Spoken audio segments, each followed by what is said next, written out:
If you can give a student, and we can just say a student at Westwood, right? A student at Westwood one superpower to help them to transition from Westwood High School to a post-secondary credential. It could be a 4-year, it could be a HBCU, it could be a 2-year. What would that superpower be and why to get them to and through college? One of the superpowers that I would really give to kids, and this is to anybody, is to be an active listener. Okay. Because a lot of times what we've encountered is young people think they have all the answers, Yes. but they don't realize what it's like once you leave high school. You're not a baby anymore. So true.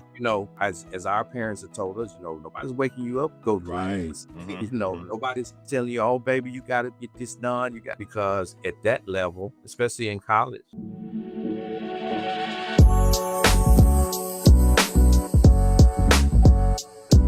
Hello, I want to welcome you back to How to Play the Game of College, the podcast. Y'all, we are super excited today. Again, as you know, we're in season 4. Let me repeat that, season 4 of How to Play the Game of College. And y'all, today, I am so privileged, privileged to have the guest that we have today, my fraternity brother, my friend, one of my great colleagues, Dr. Trenton Watson. How you doing today, my guy? my brother, I'm doing well. I'm glad to be here this morning. Glad to be on with you finally. Yes, It's season 4, but I'm good. Man, and I appreciate that, man. I know your schedule is busy, so just to have the time with you, man, I'm honored, man, and just honored to have the conversation today about education, man, about all things post-secondary. I'm gonna pause real quick, man. I know you wear many hats, man. You're a father, you're a husband, you're a principal. The list goes on and on. So if you can, just give us a high-level overview of pretty much just your path to becoming a principal. I know I met you, man, back in the day when I was a substitute teacher at Overton. And so I know you've been in education, what is it, 3 decades, 2 decades? First of all, it's not 3 decades. Not to age you, How old I am, bro. I was gonna say, you started when you was 18. You started when you was 18. Well, not quite. Just taking the traditional path. I really never intended on being an educator. My mom was an educator for 30 years. Ironically, today would have been her 79th birthday. Wow. Much love to my mother. I love her to Yes. death. Always Yes. will. And so getting into education, she told me, she's like, man, I think that's a great path for you. I started off October 22nd. Okay. I was in alternative school. I taught alternative school for, a quick second. And then I went to Overton, which is where we ranked. Yes, where we met. I was at Overton for about 5 years. Okay. And then I went back to alternative school to run the alternative school in Northside, and from Northside to Vance. Then the merger happened, went through the charter school process, and came back 2021 to the district. Okay. And Manassas. Shout out to Manassas. Yes. I always loved North Memphis. And I was there for a year before I got tabbed to come to Westwood, where I am now, which is an extreme blessing to me. Westwood is a wonderful, wonderful opportunity, wonderful community. And the people have been so loving, just greeting me with open arms since I've been here. So it's been great. We're doing some good things here in the wood. Yes. I know we'll talk about some of those things throughout the conversation. So again, just hats off to you just for your dedication, man, and your service to the field of education for so many years. Again, we won't say 3 decades, but we'll take it down to 2. Almost, man. So again, just thank you for all that you have done. This season, Dr. Watson, I start off with a question to all of my guests. If you can give a student, and we can just say a student at Westwood, right? A student at Westwood one superpower to help them to transition from Westwood High School to a post-secondary credential. It could be a 4-year, it could be a HBCU, it could be a 2-year. What would that superpower be and why to get them to and through college? One of the superpowers that I would really give to kids, and this is to anybody, is to be an active listener. Okay. Because a lot of times what we've encountered is young people think they have all the answers, Yes. but they don't realize what it's like once you leave high school. You're not a baby anymore. So true. As our parents have told us, nobody's waking you up, go to class. Nobody's telling you, oh, baby, you got to get this done. Because at that level, especially in college, Yeah. professors gonna get paid regardless. whether So you true. show up or not. And so you need to make sure that you are actively listening to people who give you sound advice. You know, the Right. Bible says heed wise counsel, or wise Mhm. counsel is given to you. Man, make sure you heed that advice, because those people that have been there and been through the struggle, they understand what you're getting Mm. ready to encounter. So And so true. it's Yep. important. It's important to be a good listener, be active. One of the mantras we have at the school, 5G, be great listeners, great thinkers, great speakers. And just being great means that you have to, adhere to these things. Like, man, don't block it out, right? Yeah. Yeah. It's important. So being a great listener is important, brother. It is, I promise you, it's So true. So true. yeah, You're so true. And I like how you said, again, we're applying it to school, but really just in life, man, the day to day. If you have that skill, man, it could just change so many different things. So again, absolutely. appreciate you calling it out. Appreciate you calling it out. As I mentioned earlier, man, Dr. Watson, you wear so many different hats, right? And I'm gonna take you to the father hat. I know that you have your kids are in college, right? And so if we're talking, I know a lot of parents watch this podcast, right? How to play the game of college. And, so many times parents are told, like, hey, when your child goes to college, you need to be hands off. They're running their own show. What advice would you give to a parent as you have had, kids to like transition to the college space? How have you supported them during that journey? Can you talk a little bit about that? Always be involved. Okay. Okay. Don't ever take your hands off. Now, for example, with my son, I have told him that I've transitioned in my parenting practice Okay. from being a direct parenting practice to now an advisory parenting practice, because he is at an age that he has to start making those decisions that are going to be best for him. And Right. I always tell him, if it were me, this is probably how I would do it. Got you. This probably would be a better benefit to you. But I want to make Mhm. sure that you're making the decision that's best for you. When Right. it comes to my daughters, I tell them, hey, listen, we have been through this before, right? Mhm. And especially my daughter that's at an HBCU, like, baby, it's different. I was like, Yeah. HBCU, your shower break down, you might have to fix it yourself. I'm just saying, that's just how it goes. So I was like, Right.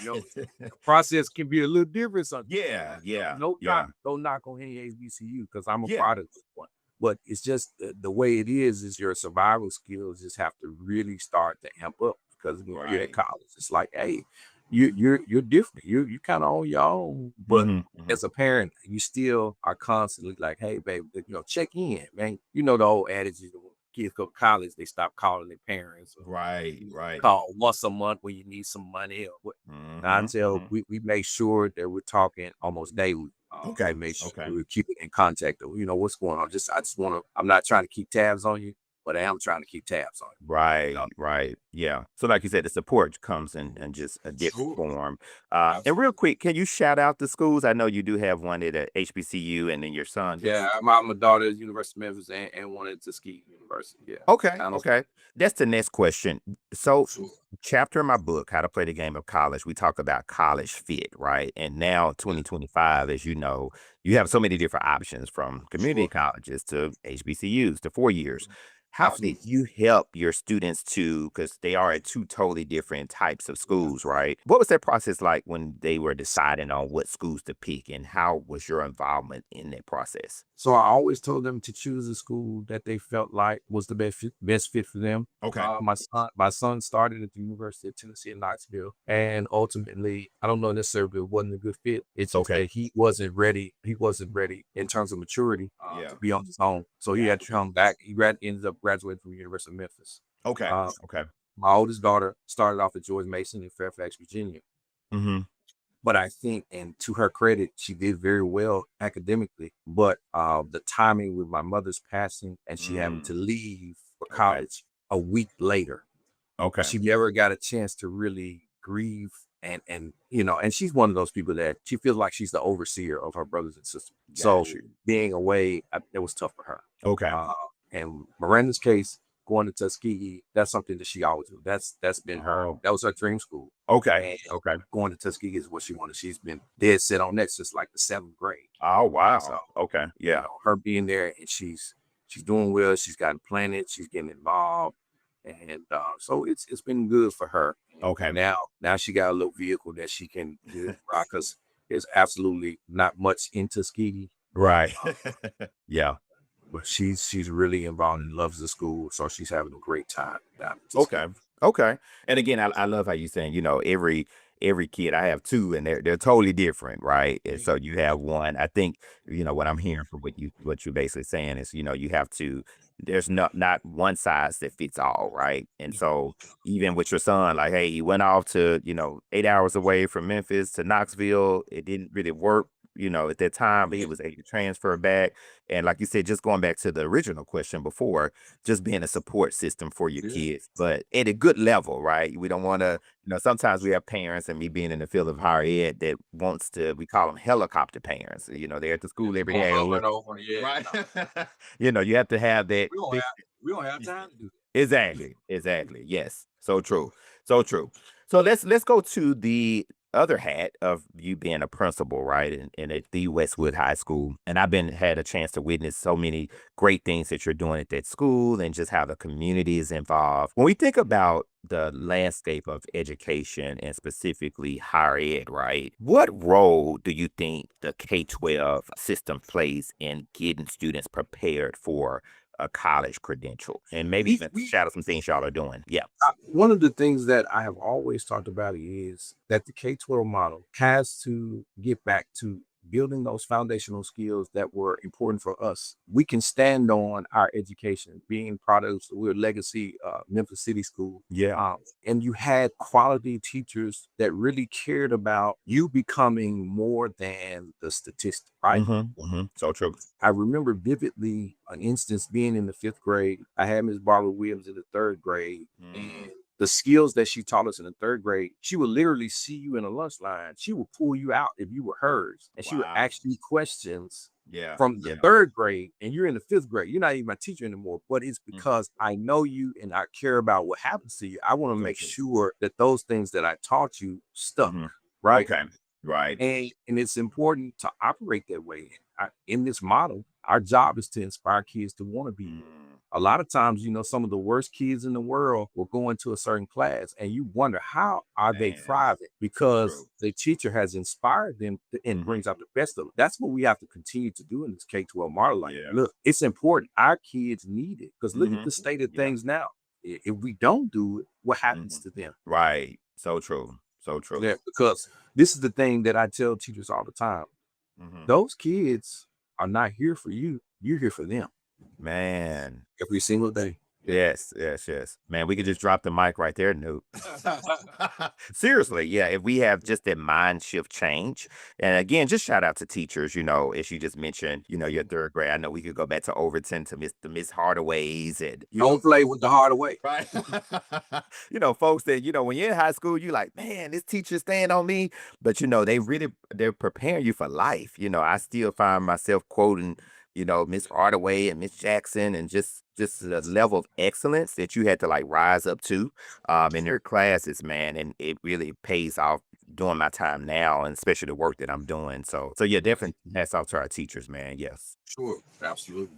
When we talk about the value of education, right? And that kind of goes along with the K-12 model. And I know, we get so many different students, as you just mentioned, at all different levels of preparedness for post-secondary. What advice, I guess the value of education, what would you tell that student who might be at Westwood? They're on the line like, Dr. Watson, college is a waste of time.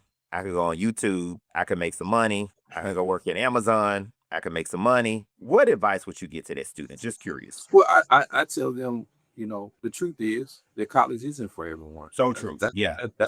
That's a fact.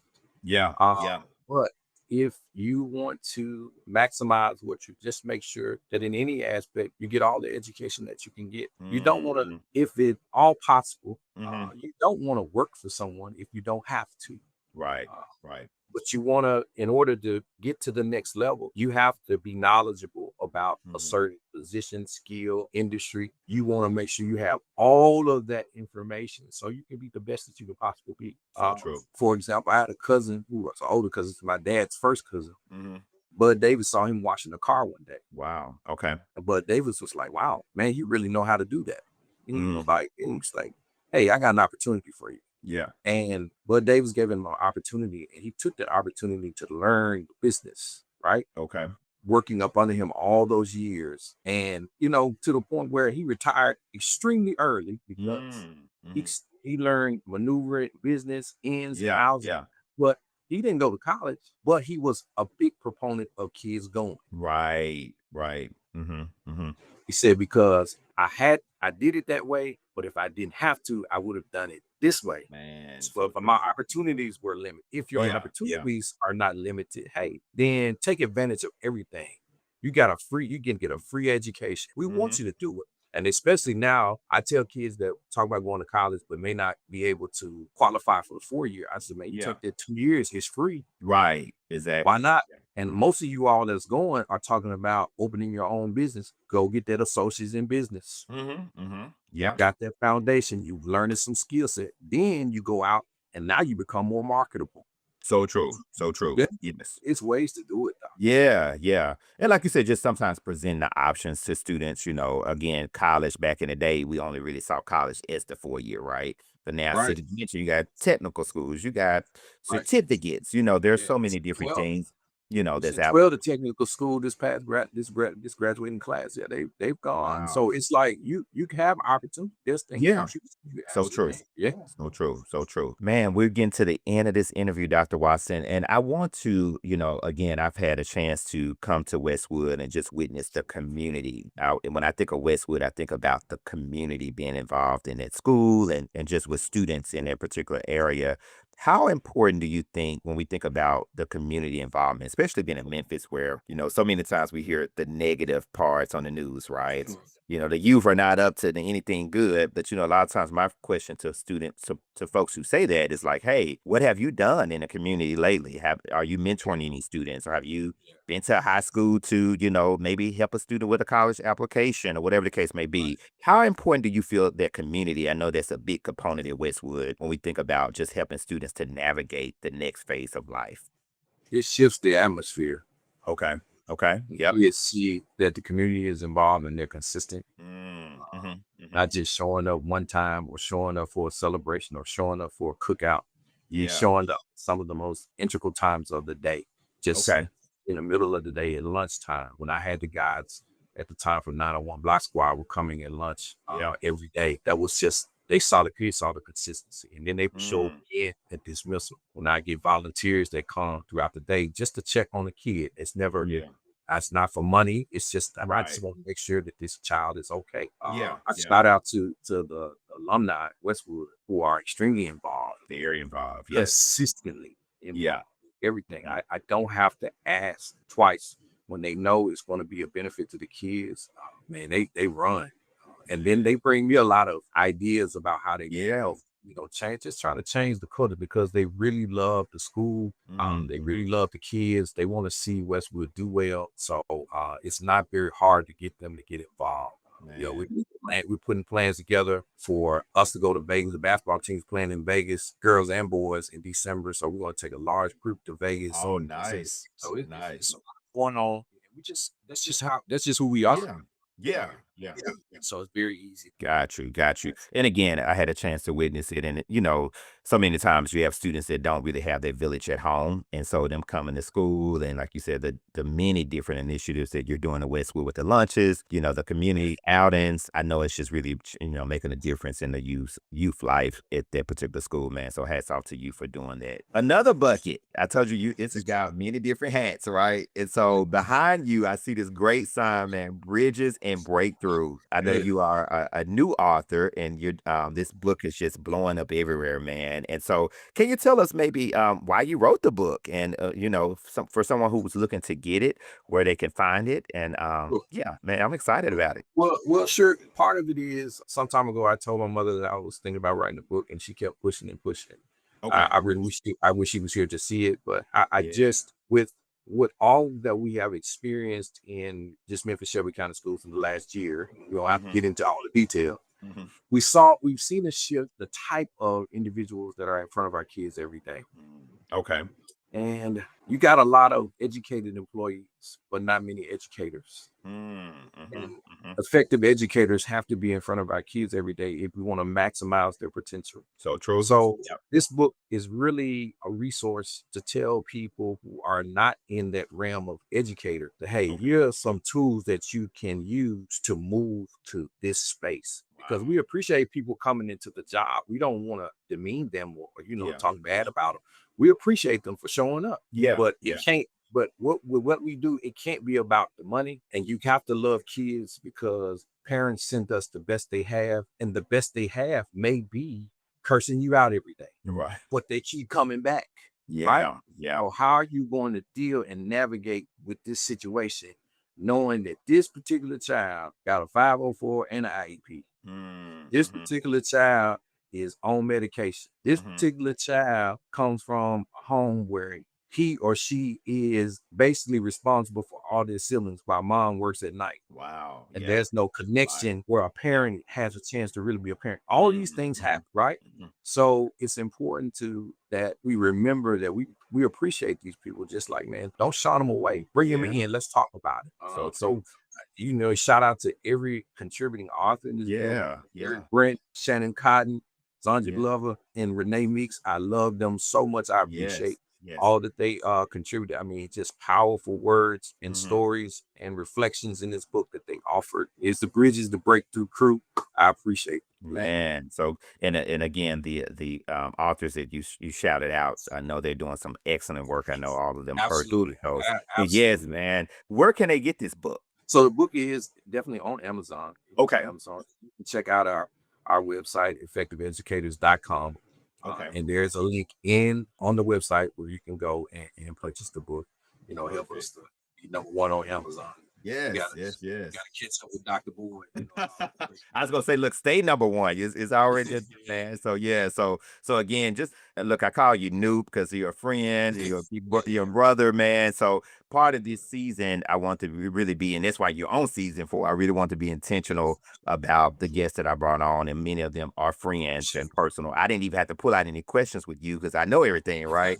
And so, and so I want to just, man, give you your flowers. You know what you have been to me over the past. I know when I got out of college, man, Middle Tennessee, was having trouble finding a job. I was subbed at Overton, and I remember meeting you, and then you were one that, hey, come on in here. If you're something you want to do with education, look, I'm gonna let you help with the class, run the Yes. class. You trusted me, you could step out, and we've been connected ever since. And so just thank you for just the inspiration, man. Many folks, don't know sometimes the behind the scenes with the text messages and the prayers and just the support and just all you doing, man. I look to other folks who inspire me, and you are one of those people, man. So hats off to Yes. you, Newt, and just appreciate you, my Appreciate guy. it. It's Yes, all sir. good, good bro. Thank you. We are Thank you. always gonna stay connected, brother. I Yes, appreciate sir. you. Yes, sir. I'm inspired by what you're doing, and I'm proud of you, brother. You just keep going forward, keep progressing forward, keep inspiring these young people and adults at the same time. Man, Because appreciate you're, that. you're doing a great work, and we're Thank you. definitely proud, bro. You're flying that banner of achievement real high. Man, I'm trying, Newt. I'm trying. Yeah, you got it. You got it, bro. You got it. You Man, got it. appreciate Yeah. you. Well, yes. Absolutely.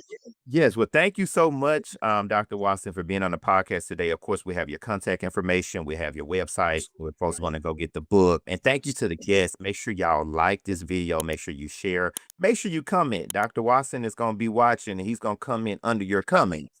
And so, Yeah. again, thank you for tuning in. Make sure you're here next Wednesday as we bring you another dynamic guest. Thank you.